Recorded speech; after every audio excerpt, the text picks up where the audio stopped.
कैसे हैं? सोनू कहूँ या आगा कहूँ आपको मैं?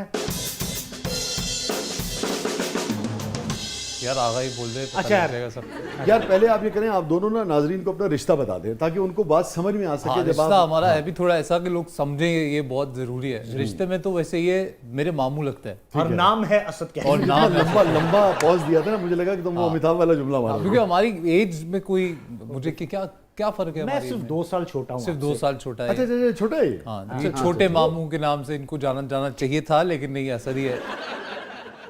तो कराची रह के कुछ सिंधी आई, बड़ा नहीं खूबसूरत सर, जुबान नहीं। है। तो तुंजो नालो शाह है, बस इतना ही। बस इतना हाँ, ही तो आता तुम्हारा नाम क्या है? है। हाँ बस, that's all। और हमारे पख्तून भाई भी बहुत वहाँ बसते हैं, पश्तो भी बिल्कुल नहीं आई। नहीं सर, पर मैं पश्तो से मुझे बहुत मोहब्बत है, मेरा बहुत दिल करता है कि मैं पश्तो सीखूं। It's very difficult. मेरे कुछ पठान दोस्त हैं, अक्सर जब भी हम मिलते हैं बैठते हैं तो मैं कहता हूँ यार मुझे कुछ सिखाओ। तो मैंने ज़ता सरा मीनकुम सीखा था। इसका क्या मतलब? Means I love you. आहा, देखा, अपने मतलब की बात ही सीखी है। और तुमने इस्तेमाल भी खूब किया है इसका। This one language that I want to ये लर्न। दोबारा कही, क्या कहा था आपने? ज़ता सरा मीनकुम। ये जिंदगी में कितने मतलब आपने लोगों को 1000 कुम 2000 कुम। नहीं सर, ये आई थिंक प्यार जो है ना वो बहुत ज़रूरी है।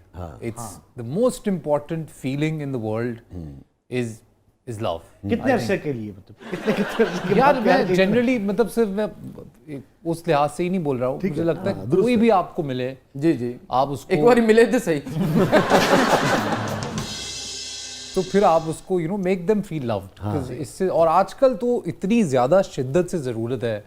मैंने आज के दौर में, मुझे भी आपको तो हमेशा से ही है ना। आज के दौर में जितने ज्यादा लोग स्कैटर्ड मैंने आज के दौर में देखे हैं, लोगों को कॉम्प्लिकेशंस बहुत पसंद हैं, लोगों को मुश्किलात पसंद है रादर देन एक सिंपल। रिलेशनशिप्स में या otherwise? I think in every way. देखिए, आपका रिलेशनशिप सिर्फ आपकी गर्लफ्रेंड बीवी दोस्त से ही नहीं होता है ना। वो तो एक रुख वर्किंग है ना रिलेशनशिप्स जिंदगी में का। भी आप होते हैं। Yes, आई थिंक बाकी हर भी जगह रिश्ते पे इफ अगर आप में सिर्फ इतनी वो आ जाए कि आप you know how to give love and get it back, things are going to be very easy for us। आपने भी जिंदगी के बहुत सारे उतार चढ़ाव देखे बिल्कुल हैं। बिल्कुल। देख, अब आपका तजुर्बा क्या कहता है कि रिश्ते क्यों नहीं कायम रह पाते? यानी कि हम मोहब्बत करते हैं तो क्या वजह होती है? कौन Sir, सी I ऐसी think चीज़ वो- जो है जो जरूरी है रिश्ते को कायम रखने की? इफ अगर आप मेरे तजुर्बे की बात ना भी करें, मुझे लगता मुशाहिदा कह है लो। जनरली कोई भी रिश्ता बिना एफर्ट्स के नहीं चल पाएगा। कोई भी रिश्ता हो दुनिया में, चाहे वो कोई दोस्त ही क्यों ना हो।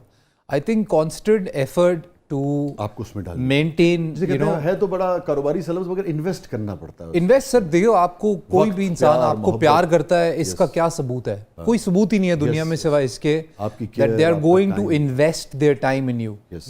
अगर कोई इंसान आपको अपना वक्त देने के लिए तैयार नहीं है, अगर कोई इंसान अपना वक्त आपके लिए खुद मैनेज करके बांट के आपके साथ वक्त नहीं गुजारना चाहता है, चाहे वो कोई भी हो, किसी भी दुरुस्त बात, कैपेसिटी हाँ, में हो, दुरुस्त बात है। तो वो कभी भी वो रिश्ता कायम नहीं रहेगा। सो आई थिंक लोग tend to get either bored of life too soon, because आजकल क्या है ना, इतना एक्सपोजर है आपके पास दुनिया का, आपके फ़ोन में। आपके पास पहले हमारे पास बड़ी लिमिटेड थॉट्स होती थी जब हम बड़े हो रहे थे। एग्जैक्टली। तो आप आगा क्या समझते हो, ये जो बहुत ज़्यादा अपॉर्चुनिटीज़, बहुत ज़्यादा दस्तयाबी आई है या राब्तों में जो आसानी आई है, जी इसने वफा को कम किया है आज के माशरे में? सर, ऐसी वफा ही क्या जो इन चीज़ों से कम हो जाए। मुझे लगता है जिस इंसान ने वफा करनी है उसको आप लाख झमेलों में डाल दो, लाख जपेड़ों में डाल दो, वो मैं ओवरऑल बात कर रहा हूँ। देखिए सर, वफा दे भी आ शुरू ਦੇ ਕੋਈ 7 ਸਾਲ ਹੁੰਦੇ ਨੇ ਵਫਾ ਦੇ। ਉਸ ਤੋਂ ਬਾਅਦ ਗੱਲ ਰੂਟੀਨ 'ਚ ਆ ਜਾਂਦੀ। नहीं आई थिंक सर मैं ना I am that kind of guy. I believe in love, I believe in being madly in love with someone. I think आप दुनिया में आए हो, आपको जोड़ों में बनाया गया है, तो इस सब बातों का कोई मतलब तो होगा। अब जैसे आप सेलिब्रिटी हो, स्टार हो, एक दुनिया आपको चाहती है जी। और मैं ये समझता हूँ कि स्टार्स को लाजिम बात है, ठीक तरीके से एक जिम्मेदारी भी आती है ना उस चाहत बिल्कुल, की, बिल्कुल, अच्छी तरह बिहेव भी करना बिल्कुल, चाहिए। बिल्कुल। मगर ये हर वक्त की जिंदगियों में घुसना जी कि तुमने क्या खाया, क्या पिया, जी। किसके साथ रिश्ता है, किसके साथ नहीं है, फिर उस पर कमेंट्स करना, जी। ये डिस्टर्ब करता है आपको? सर देखिए, मैं बिल्कुल आपको सच्ची बताऊँ ना, तो मुझे लगता है कोई भी इंसान जो अपना टाइम निकाल के आधा घंटा पौना घंटा टीवी के आगे या अपने फ़ोन के आगे बैठ के मेरा काम देखता है, फिर टाइम निकाल के मेरे सोशल मीडिया पे जाता है, कमेंट करता है, मुझे एक अच्छा डीएम करता है या मेरा एडिट बनाता है घर बैठ के, उन लोगों को हक है आपके बारे में सब जानने का। ठीक है, लेकिन जब वो लाइन अब आपने क्रॉस के लेकिन जब आपकी यहाँ तक बहुत ज्यादा निजी लाइफ के ऊपर जब जी। कमेंट्स करते हैं, जजमेंटल होते हैं, तब आपको कैसा लगता है? सर या आप क्या समझते हैं कि सर करना देखिए चाहिए कोई भी आपके बारे में कोई कड़वी बात कहेगा तो आपको बुरा ही लगेगा, पर मुझे लगता है they have the right to say whatever they समझते हैं वांट। कि- या आई थिंक अब अगेन देखिए आपके सारे रिश्तेदार भी अच्छे नहीं होते, एक पेरेंट्स के सारे बच्चे अच्छे नहीं होते, तो आपके सारे फैंस कैसे अच्छे हो सकते हैं इन टर्म्स ऑफ, मैं भी कह रहा हूँ बोलने में, यू नो अब कोई किसी की जबान अलग है, किसी का बोलने का तरीका अलग है। अब कोई मुझे लिखता है आपको देखा चांद नजर आ गया, वाह, कोई लिखता है कि 12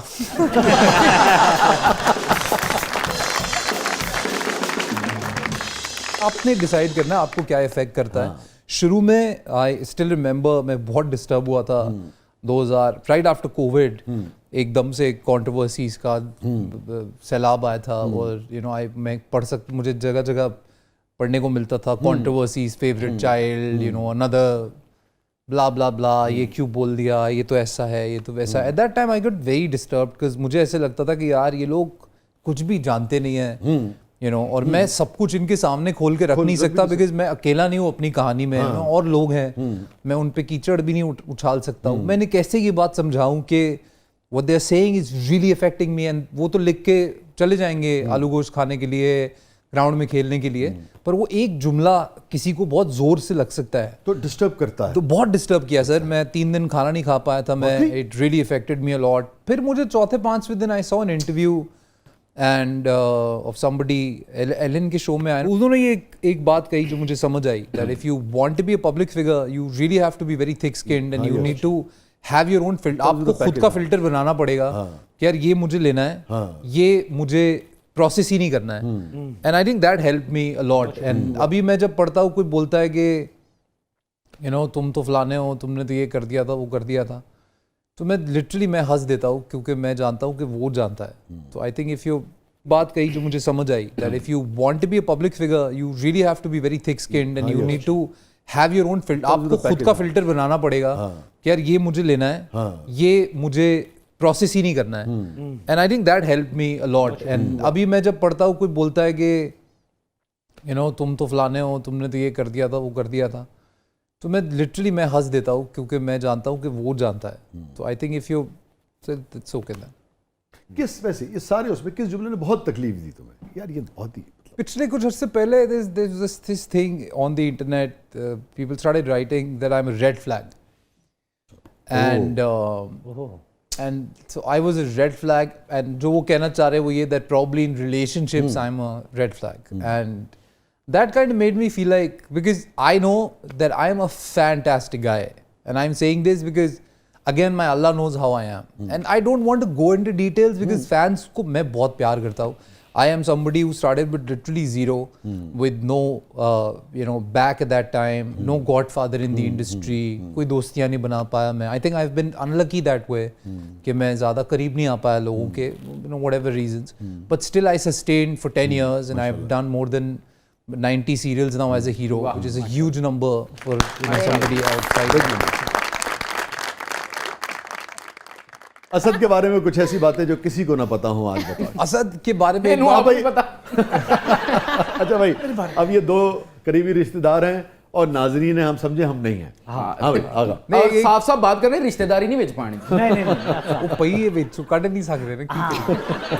एक इंटरेस्टिंग बात जो आई थिंक हमारा बचपन की सबसे हाईलाइट जो हाँ, थी, बताओ वो ये होती थी कि मेरा और असद का डांस का कंपटीशन होता था। ये असद बहुत अच्छा डांसर है और हमें नहीं दिखाया बचपन में तो he was crazy good। 4-5 साल ते मौत खुद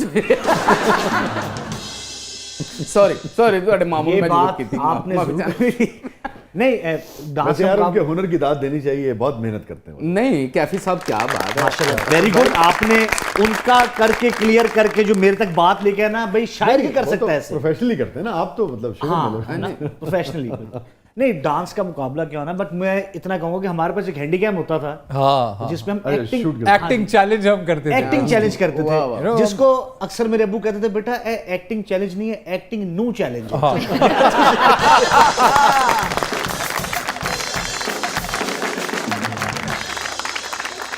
यार कोई ऐसी बात बताओ जो हमारे हाथ आ जाए इसकी, अब डांसर है मैं, नच नच के वो मरने वाला हो ओ, गया, उसमें इससे क्या बड़ी याद हो, उसमें क्या है? देखिए, ऐसी बहुत बात बहुत बताओ जो- बहुत बेहतरीन डांस जिसके बाद हम इसे ब्लैकमेल कर सके। नहीं, ऐसी कोई बात नहीं। मतलब गन पॉइंट पे मेरा डांस देख सकते हाँ यही है। और वो आई थिंक आपको नहीं गन भी नहीं दिखानी पड़ेगी, जो डांसर अच्छा होता है अच्छा। उसको पता होता है वो कर देता है। म्यूजिक ला दो नहीं, नच- ये डांस आया होता है ना। हाँ वो आ जाता है। ਇਹਦੇ ਅੰਦਰ ਤੇ ਇੰਨੇ ਸਟੈਪ ਰਚੇ ਨੇ ਮੁੰਡਾ ਚਾਹ ਫੜਾਣਾ ਆਇਆ ਤੇ ਇੰਜ ਕਰਕੇ ਫੜ हाय